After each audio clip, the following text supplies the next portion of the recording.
for watching HCAM. If you want to help create content like this, become an HCAM member. As a member, you'll have access to professional quality equipment and software, as well as guidance from HCAM staff. Come see us at 35 Pond Park Road, Suite 8, conveniently located near Route 3 and Derby Street in Hingham.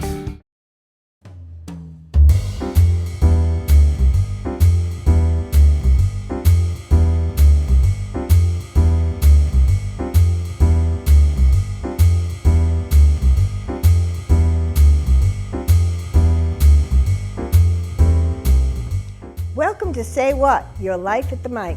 I'm Andrea Lovett, your storytelling host. On today's show, we'll have three storytellers telling on the theme Mishap. Colleen Frye, Paul Doncaster, and Karen Chase. Colleen Frye. I was standing on the top of Mount Sunapee on a beautiful winter day, staring down a black diamond trail full of moguls. How did I get here? A wrong turn and a broken prenup. You see, my prenup agreement only had one item: no skiing. I had tried it in college and hated it. I was always freezing, terrified, the boots killed my feet, and I never could figure out what to do with the poles. Now, by the time my husband and I were ready to get married, he had already been to Switzerland to ski the Alps twice. So the deal was, he could ski whenever he wanted, but he would never ask me to ski, pressure me to ski, or make me feel guilty about not skiing. And that worked beautifully for quite some time, until our children had reached about the perfect age to learn how to ski. And I started feeling like I know how much he would love to ski with the kids. So I said, honey, I think you should teach the kids how to ski. Well, he looked at me with surprise and he said, are you sure? What about the prenup? And I said, no, it'll be fine. You take the kids skiing, I'll bring my book, and I'll hang out at the lodge. So he agreed, and we started taking a few day trips up to the mountain. The kids would come in at lunchtime, all red-cheeked and covered with snow. They'd wolf down their sandwiches, and they'd head back out for the afternoon. And on the ride home, they'd tell me all about their adventures and how much fun they were having. Then my husband would tell me how great it was and how good they were doing. And it was fine until it wasn't. Because I started to feel, left out. I wanted to be part of this great family adventure. So I got up my courage and I asked my husband one night, honey, can you teach me how to ski? Well, he looked at me like I had three heads, and he said, now that is definitely breaking the prenup. And I said, I know, but it will be fine. You told me you can teach anyone how to ski, and the kids are doing beautifully, so I think you should try to teach me. He agreed, and so for the next couple of years, we would take several day trips during the winter, and my husband patiently taught me how to ski. Now, every trip, every year, even every run, the kids got better and better and better. Me, I got a little bit better. I was somewhat comfortable on the green, easy trails, but I never really got over the fear factor. And the boots still killed my feet. The only thing I ever could do with the poles was retrieve a ski when it fell off in some spectacular fall. And the little kids were still zipping all around me, even my own kids. But everyone else was having a blast. And so my husband said, we should get into this a little bit deeper. And instead of all these day trips, we should take a ski vacation. He said, it'll be great. We can stay right on the mountain, step out the hotel door into the snow, and ski right down to the chairlift. This was his dream vacation. My dream vacation was to step out the hotel door into the nice warm sand and make my way over into the ocean. What kind of frozen hell had I gotten myself into? But I agreed, and so we started taking ski vacations. Now, it wasn't long before the kids were old enough and skiing well enough that they could go off for themselves by the day, which left my poor husband stuck with me. And he was really in a no-win situation. If he skied too far ahead of me and I lost sight of him, I'd yell at him and say, don't lose me in the wilderness. And if he stayed too close and hovered and tried to coach me, I'd yell at him. I'd say, "Stop watching me!" Now he was in frozen hell. So that's where we found ourselves this day on Mount Sunapee.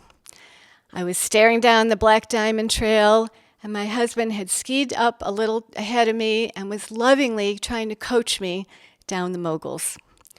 He said, "Honey, it'll be fine. It's just like a green trail, only a little steeper." It was so not like a green trail. Now, I was already mad at him for taking us the wrong way off the chairlift, and now I was really mad. I said, "Just go down without me. I'll meet you down there. Stop looking at me." So he turned without a word, and he skied down the moguls like he was born to ski. Me, I took a deep breath. I resigned myself to making my way slowly down the hill. Well, I fell about 100 times. I sweated, I swore, I used my poles to get the skis that fell off when I fell. The little kids were still zipping around me. By the time I got to the bottom of the trail where my husband was waiting for me, I was in a full lather. I threw my poles into the snow. I whipped off my hat and gloves. I opened my coat, pulled out my cell phone. He said, "Honey, what are you doing?" I said, "I'm calling the divorce attorney." He gently reminded me that it was me who had broken the prenup, and of course he was right. So since then, we've reinstated the prenup, but I will say that someday, if I'm lucky enough to have grandchildren, I may break it again and risk another mountain mishap. Thank you. Well, that was a great story of mishap. Let's see if we can find a little bit more about that story from Colleen right now. Hi, Colleen. Welcome, and thank you for coming to Say What? Your Life at the Mic. I first met Colleen about 7 or 8 months ago, was it? Mm-hmm. And she came to a storytelling workshop of mine, and she has been telling up a storm ever since. I would love to hear a little bit about what your day job is. We know what you do at night. You tell stories, but we were wondering, maybe they'd like to hear, your audience would like to hear what you do during the day. Well, I'm a freelance writer and editor. I've worked for myself since my children were young, mostly in the business technology field. And do you write some humor stories, did I hear? I do. My fun work that doesn't pay as much, I do write some humor stories about family life. Well, I loved hearing that when you told me before, because your stories are so full of humor, and I really love hearing you tell them. And I hadn't heard this one tonight, so that was a treat for me. I have a question about your story. Right. Actually, I have two. First one is, have you been skiing since, any mogul skiing since? Actually, I have not skied since I hung up my skis after the Black Diamond incident. And I feel a little bit bad about that because shortly before that trip, my husband finally bought new skis, and he hasn't used them since. Oh, no. Well, do you regret breaking your prenup and learning to ski? Oh, not at all. I'm so glad I was able to be with the kids, and they had lots of fun making fun of Mom, and we have some great memories. Well, I want to thank you for coming, and I want the audience to know that Colleen is a local storyteller. She's from Weymouth, is that right? Bridgewater. Bridgewater, very local. And thank you for coming again, and maybe we'll have you back again, and I'll see you for sure, because she won the slam, was it Conceal or Reveal? Reveal. In Weymouth Public Library, and she has been invited to May 5th, the Grand Slam, Story Slam, in the Company Theater in Norwell, 400-seat theater, so you're ready to go. Thank you. Paul Doncaster. This particular mishap ensured that a young bride, as well she should, ensured getting all of the attention she needed on her wedding day, albeit in a very unorthodox and unexpected way. One of the many temporary and part-time jobs that I had in between graduating from Indiana State University and my first actual full-time job was being a DJ at special events and some clubs in the Indianapolis area. I wasn't very good at it, but it was a lot of fun, and I apparently had impressed the owner of the service enough after a couple of months to have him send me to my first wedding. And when he told me about it, he made a point of pointing out that it was going to be a Polish wedding. Now, for those of you who don't know what that means, it's really more of a Midwestern thing than a New England thing, but it's basically the equivalent of an Irish wake, where there's lots of emotion fueled by lots of alcohol. It's a knockdown, drag-out party of the highest order. So by sending me there, he was setting me up for success. And he said, these are the greatest people in the world. They're going to be primed to have a good time. It's going to be so by the numbers, only a moron could screw it up. So at the appropriated time, I showed up. Everything was set up for me. I met with the hotel, the person in charge of the hotel, made sure I knew the schedule, made sure I knew the entire layout of the place. And people started coming in. I played some nice, unintrusive mood music to get people sort of knowing that something was going to happen. And at the designated time, I announced to everybody, ladies and gentlemen, please welcome in their first appearance as husband and wife, Mr. and Mrs. Pete and Kathy Mikulski. I don't remember if that was their name, but it's a Polish name. It'll do for the purposes of this story. Everybody, applause, applause, applause. Everybody comes in. And now Pete and Kathy are going to have their first dance as man and wife. It was Bryan Adams' Everything I Do for You, which was very big at that time. A little off the beaten track for a first dance for a wedding, but I like that, right? I like something sort of out of the norm. And then that led to, okay, everybody, Pete and Kathy are going to have their first dance with, their Pete's going to dance with his mother. Kathy's going to dance with her father. We're going to have Dave, the best man, come up and say a few words. Dave's the best man. Big Dave, in every respect. Even his hair. This is early 1990s Indianapolis, so mullets were very much a thing back then. And he got up and said some wonderful words and said some nice Polish saying at the end that I didn't understand, but everybody cried. Lots of hugs, lots of awes.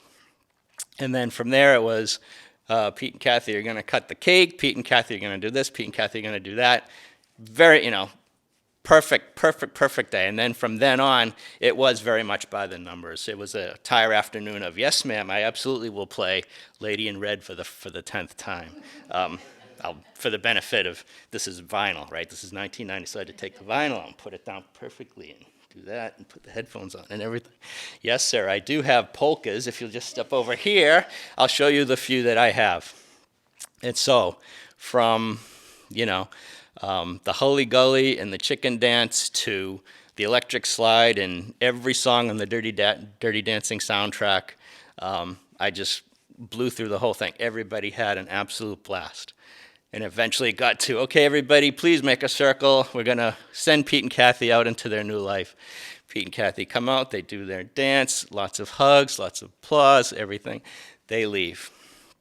And so I put on some music as I'm, wrapping up, and I'm putting all the equipment away. I'm positive I nailed it. Everybody had a fantastic time. I absolutely nailed it. And so I'm doing my little thing and tap on the shoulder, and I turn around.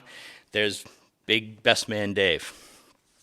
Shirt undone to about down here, mullet absolutely dripping with sweat. He's holding the last Rolling Rock of the day, what I assume will be the last Rolling Rock of the day.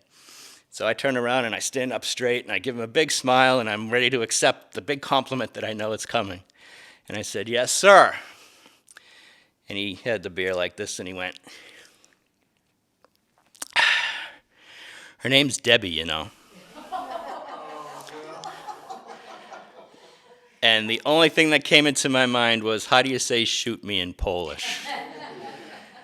And he said, it's okay, we've been laughing about it. I just thought you'd like to know. Now, in hindsight, I have no idea whether I called this poor woman Kathy, once, just at the end of the day, or if I'd been doing it all afternoon. And obviously in that situation, it doesn't matter how often I said it. On her wedding day, once is way, way, way more than enough. But based on the tip that I got and the fact that they didn't throw me out on my ear doing it at all, best people in the world, I'm definitely willing to give them the benefit of the doubt on that one. I'm looking forward to hearing a little bit more about that story. Welcome, Paul. Thank you. Paul is another local storyteller. You're from Weymouth? Correct. I first met Paul about a year ago, last Saturday. I know that because it was the second storytelling slam at the Hingham Public Library, and that was your debut storytelling. Correct. Since then, Paul has also been telling up a storm. He's been all over Boston telling, and he has recently won a story slam at Doyle's, which makes him eligible to go to the Grand Slam Story Slam at the Company Theater in Norwell, May 5th. Get your tickets. We want to hear a little bit more. I'm sure the audience would love to hear a little bit more about your story. And I was wondering, did you have any more DJ? I didn't do that job for very much longer after that, not because of the mishap at the wedding, but just because I ended up getting an actual full-time job. They did have a couple of adventures. I DJ'd at an NCO, Non-Commissioned Officers Club at a fort where I stood out like a sore thumb as well. I was sent to a country western party where I didn't know any of the songs and relied on the kindness of strangers to tell me what the popular country western songs were at the time. But it was a lot of fun to do. It was a brief career. Very brief career, yes. So you're not doing any DJ work anymore? No. But you are storytelling. I am storytelling, yes. So it's kind of a performance, a little, you kept that performance bug. Yeah.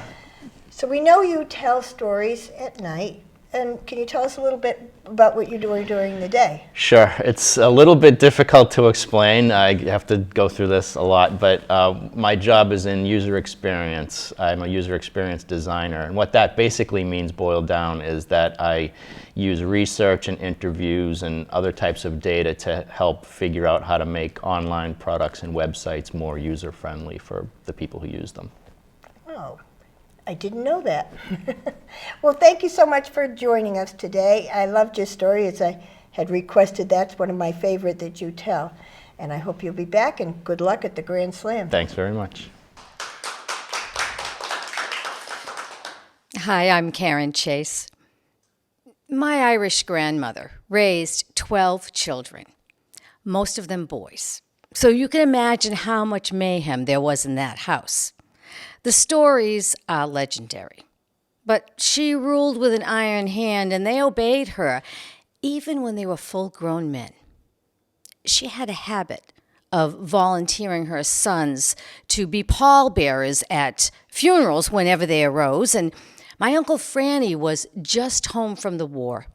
He wanted to get down to the office where he could collect his military pay. The weekend was coming, and he wanted a little extra cash in his pocket.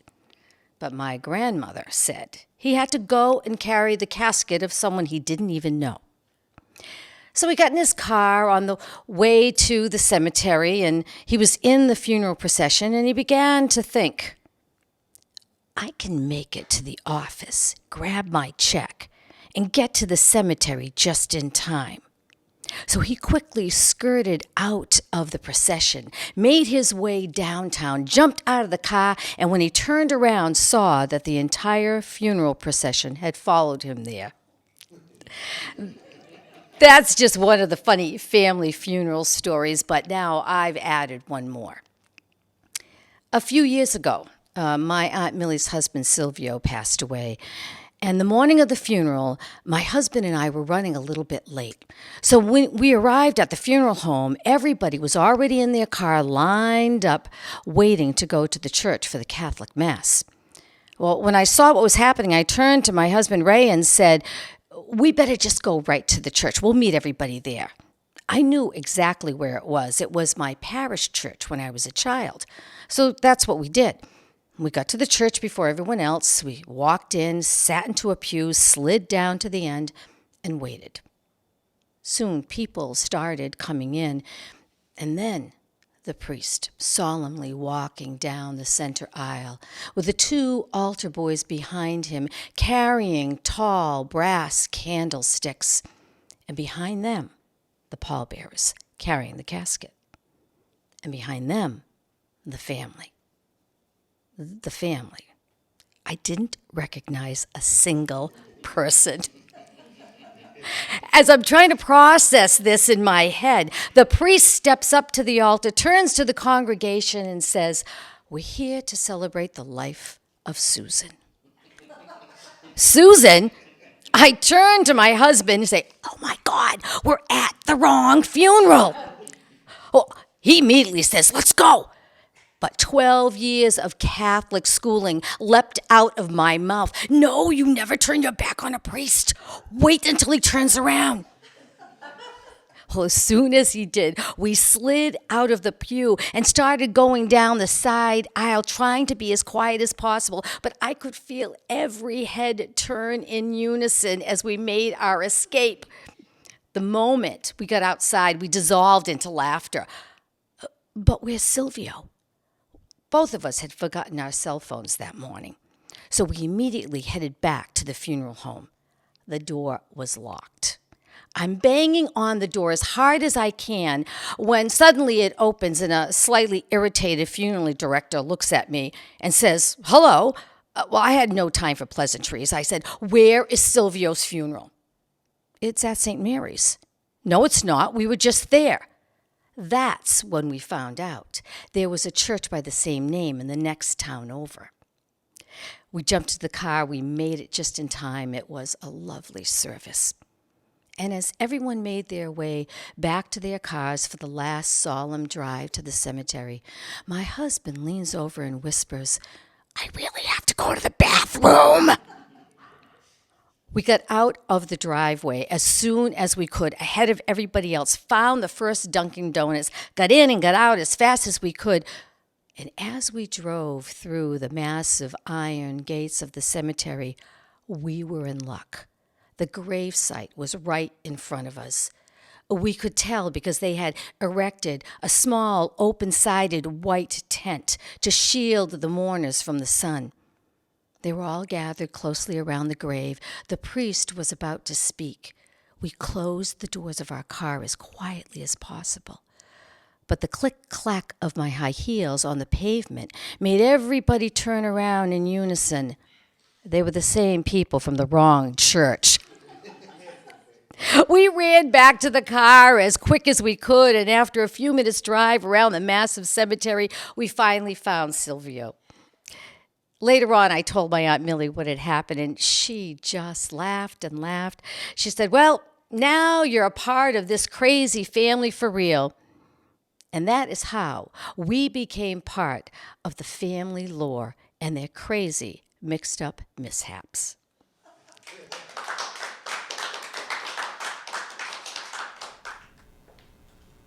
I'm so glad Karen agreed to tell that story. I knew you would enjoy it.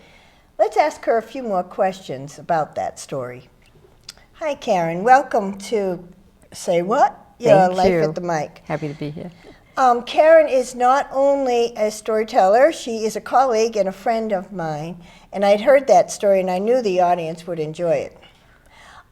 Before we get into the questions about the story, I was wondering if you would like to tell a little bit about a project that you and I are doing together called Once Upon a Generation. Absolutely. Well, as you know and share with the audience, we pair some of my student storytellers with local seniors, and they interview the seniors to elicit a story from their lives, and then they write that story out, adding their own personal style, and then they perform the story. And it's really a wonderful way to bridge the generations. It really has been. It's been very moving for us It has. to experience with the seniors. Also, I would like to show Karen's book. Karen has a book published by August House, and it's called Story by Story. Thank you. This book has been a lifesaver for me and for a lot of storytellers teaching storytelling to children. But it's also good for classroom teachers, Absolutely. librarians, and anyone who wants to learn to tell stories to children. I do have a question about your story. I was wondering if you've had any more funeral mishaps in your family that you could share with us just briefly. Well, there is one. We had a family member pass away, and my sister and I were at the funeral together. And another family member was sitting behind us in the pew, and she's known for being a little inappropriate at many different family functions. So it didn't surprise me when she tapped me on the shoulder, and she very loudly in the church asked if I knew where the bathroom was.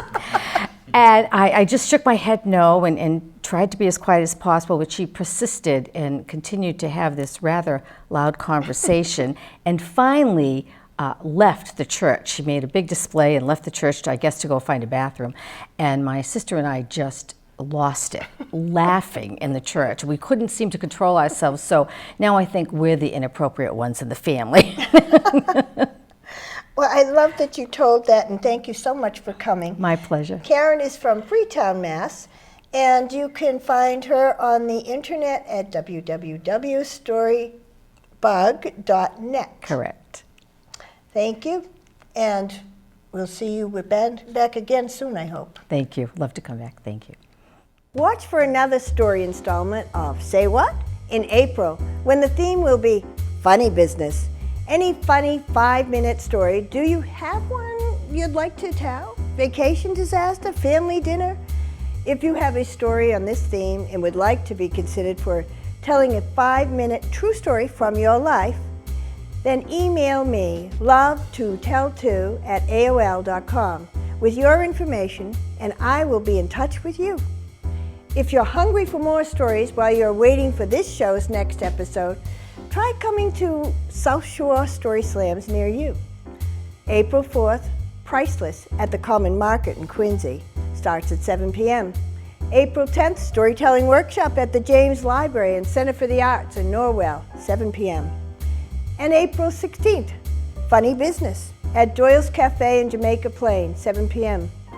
April 28th, Faux Pas at the James Library and Center for the Arts in Norwell, 7 p.m. And reserve your tickets at the Company Theater in Norwell for the best of the best story slams, where all the winners will compete for the title on May 5th, www.companytheater.com. That one begins at 7:30.